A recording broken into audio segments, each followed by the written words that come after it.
देखिए, नेताओं का पढ़ा लिखा होना बहुत ज्यादा जरूरी है, वरना ये ऐसा चौपट करेंगे समझे जिसकी खामियाजा कई पुस्तकों को चुकानी पड़ती है। नेतवा कहा कि भाई जो हम लोग यूरिया, पोटास, डीडीटी जो सिंथेटिक खाद का प्रयोग करते हैं, रासायनिक खाद का, इनके पास टेक्नोलॉजी नहीं थी श्रीलंका के पास, तो इन्हें इंपोर्ट करना होता था। ये लगभग $400 मिलियन प्रति वर्ष खर्च करते थे, यानी 3000 करोड़ रुपए का ये खाद मंगाते थे। इस खाद से ये फायदा होता है कि इससे पैदावार बहुत तेजी से होने लगता है, बहुत ज्यादा पैमाने पर, लेकिन ये क्या है, महंगा आता है। दूसरा, ये खेत को एक लॉन्ग टाइम में नुकसान पहुंचाता है। तो इसने सोचा एक काम करते हैं, इसका आयात पे बैन लगा देते हैं। ऑर्गेनिक खाद, नेचुरल खाद का प्रयोग करेंगे, जैसे हमारे यहाँ पत्तियों को सड़ाकर केचुआ से बनाया जाता है, गाय के गोबर से, उसे ऑर्गेनिक खाद कहते हैं। ये क्या है, ऑर्गेनिक खाद की एक खराबी क्या है कि अगर आप ऑर्गेनिक खाद का प्रयोग करेंगे तो ये आपको 15 से 20 साल बाद इसका रिजल्ट दिखेगा। जैसे भारत में सिक्किम पहला पूर्णतः जैविक राज्य बन गया, वहां पे ऑर्गेनिक खाद का होता है। मिजोरम दूसरा हो गया, पूरी तरह से जैविक शहर अगरतला हो गया। ये सब क्वेश्चन याद रखिएगा, एग्जाम में पूछता है। तो इस खाद के प्रयोग से काफी फायदे होते हैं, लेकिन इसका फायदा तुरंत नहीं दिखता है, और ये इन सारे खादों का फायदा तुरंत दिखता है। तो श्रीलंका का मंत्री पढ़ा लिखा तो था नहीं, उसने आयात पर बैन लगा दिया। आयात नहीं हुआ तो वहां हैवी डिमांड हो गई ऑर्गेनिक खादों की। अब ऑर्गेनिक खाद से तुरंत फायदा होता नहीं है, दूसरा इनके पास ऑर्गेनिक खाद था नहीं और डिमांड भयानक हो गया है, तो इसलिए इन्होंने कहा कि भाई साहब तो खेती ये चौपट हो गया। तो इन्होंने चाइना से $70 मिलियन का ऑर्गेनिक खाद लाया। अब बताइए, चाइना से मंगा रहा है, खाने पीने का सामान तो कभी नहीं मंगाना चाहिए, तो खाद मंगाया, उस खाद में बीमारी लग गया और अजब टाइप के बैक्टीरिया पाए गए सब इसके खाद में, चाइना वाले में, और पेड़वे खा जाते थे। मतलब खाद डाला जाता है पेड़ उगने के लिए, सोच रहा चाइना का खाद डाला जाता तो पेड़वे खा जाता था। तो श्रीलंका ने इस खाद को वापस पैक किया और वापस जहाज से भेज दिया चाइना में। इसे भेजने में श्रीलंका को $7 मिलियन का खर्चा आया। बाहर श्रीलंका, बाहर चाइना, वाह यार, इससे बड़का दगाबाज तो दुनिया में कोई नहीं हो सकता। हम लोग पाकिस्तानियों को कमीना समझते थे, ये उसका भी बाप निकला सब। सोचिए किस तरह से, इससे दोस्ती ही नहीं रखनी चाहिए इन चोटों से, फादर ऑफ कोरोना। इस खाद वाला जो संकट है, इसका नतीजा ये हुआ कि जो श्रीलंका अपने खाद्यान्नों पर आत्मनिर्भर था, उसे गेहूं और चावल जैसे चीजों को भी इंपोर्ट करना पड़ गया अपने देश के पेट पालने के लिए। अब टूरिस्ट चौपट हो गया, खेती चौपट हो गया, अब पैसा आएगा कहां से? जिस वजह से इनके पास पेट्रोल को आयात करने का पैसा नहीं था, तो उस वजह से पेट्रोलियम महंगा होते गया। पेट्रोलियम इतना महंगा हो गया, अब पेट्रोलियम के ज्यादा महंगा होने से पेट्रोलियम को लेने के लिए लाइन पे लाइन लगने लगे सब। वहां पर पेट्रोल का रेट इतना महंगा हो गया, 350 रुपया लीटर हो गया। अब ये पेट्रोल और डीजल के महंगा होने से हर चीज पर इफेक्ट पड़ता है, ट्रांसपोर्टेशन कॉस्ट बढ़ जाता है। तो जो आयात नहीं, ट्रेन का किराया बढ़ जाएगा, बस का बढ़ जाएगा, और ट्रैक्टर, डीजल जो भी चीज़ें चलते हैं इस पर, कंबाइन मशीन वगैरह जो होते हैं, ये सबसे खेती पर इनडायरेक्टली असर पड़ता है, जिस वजह से इसका खेती भी पूरी तरह से स्लो डाउन हो गया श्रीलंका का। एक के बाद एक चौपट होते गया। श्रीलंका के पास पैसा बच गया जीरो, कुछ भी पैसा नहीं बच गया, दुनिया से चला गया लोन मांगने के लिए, IMF वगैरह से लोन मांगने, भारत से लोन मांगने। इसके पास इस साल $7 बिलियन कर्जा चुकाना है, और इसके पास पैसा 1 रुपया नहीं है। चाइना कह रहा है कि हमारा लोन चाहिए, वापस चाहिए। चाइना यहाँ पर, चाइना से जाए हम्बन टोटा बंदरगाह बनाए, ससुरा तो नहीं रहे कि ठीक है नहीं बंदरगाह बनाएंगे यहाँ पर, वो लोन लेके। अब आप सोचिए ना, किसी का कम पैसा है, लोन ले कह दे महल बनाएंगे, चौपटे ना करेगा ससुरा तो नहीं। यहाँ पर $7 बिलियन का पैसा इसके पास, कोई भी पैसा इसके पास नहीं है। अब IMF से लोन लेने जा रहा है। देखिए, वर्ल्ड बैंक जब लोन देती है तो ये अच्छे कामों के लिए लोन देती है, विकास के लिए, सड़क, पुल, बिजली घर, सब बनाने के लिए। IMF लोन देती है, ये बेल आउट पैकेज देती है एकदम लास्ट मोमेंट पे, जब आपके पास तनिको पैसा नहीं बचता है तब देती है, और देने के शर्त रखती है कि आपकी अर्थव्यवस्था को हम कंट्रोल करेंगे। अब बताइए, IMF से लोन लेने का मतलब है कि अपनी इकोनॉमी उसको सौंप दीजिए। यहाँ पर जो भी देश IMF पे लोन ले रहा है, मतलब समझिए वो देश चौपट हो गया। IMF को इकोनॉमी के भाषा में इसे वेंटिलेटर कहा जाता है। जैसे किसी मरीज को वेंटिलेटर लगाया, ऑक्सीजन पे जी रहा है, तो समझिए एकदम सीरियस पोजीशन है। तो किसी देश को पता करना है चौपट हो रहा है कि नहीं, तो देख लीजिए IMF से लोन लिया है कि नहीं लिया, चौपटे हो जाएगा यहाँ पर। तो अभी IMF इनको लोन देगी, अभी काफी लंबा प्रोसेस होगा। इसने सोचा, ऐसा नहीं है कि श्रीलंका अपने को बचने की कोशिश नहीं किया, ये घटना उसके पास पिछले 2 सालों से हो रही थी। इसने क्या किया, 2020 में इसने कहा कि हमने टैक्स हॉलीडे बना देंगे, हम कोई टैक्स नहीं लेंगे, विदेशी कंपनियां कूद जाएंगी ये सोचकर।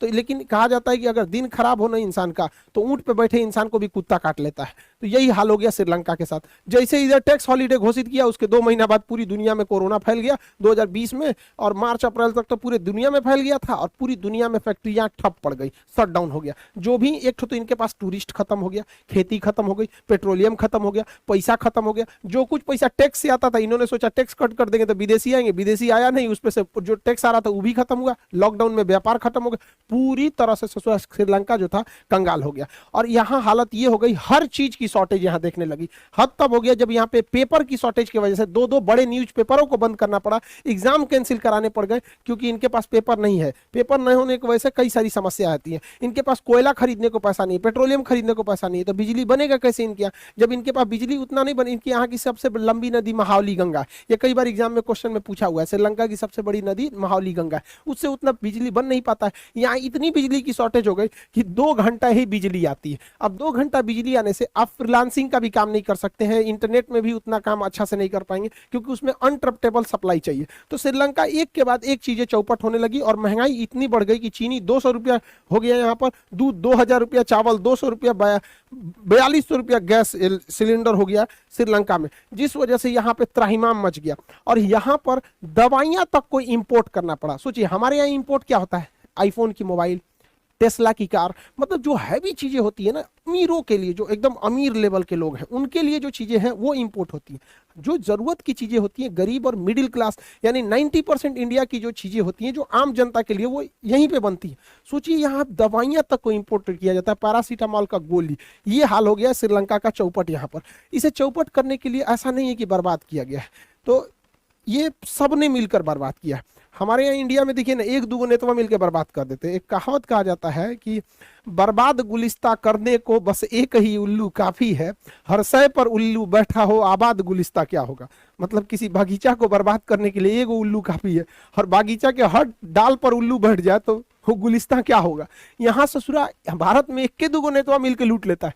यहाँ खानदानी चोर बैठा है सब श्रीलंका में। खानदान हम पूरा नहीं, थोड़ा सा इन सबों का खानदान समझाते हैं, बैठ जाते हैं। श्रीलंका में एक मंत्री थे, नाम था उनका एल्विन राजापक्षे।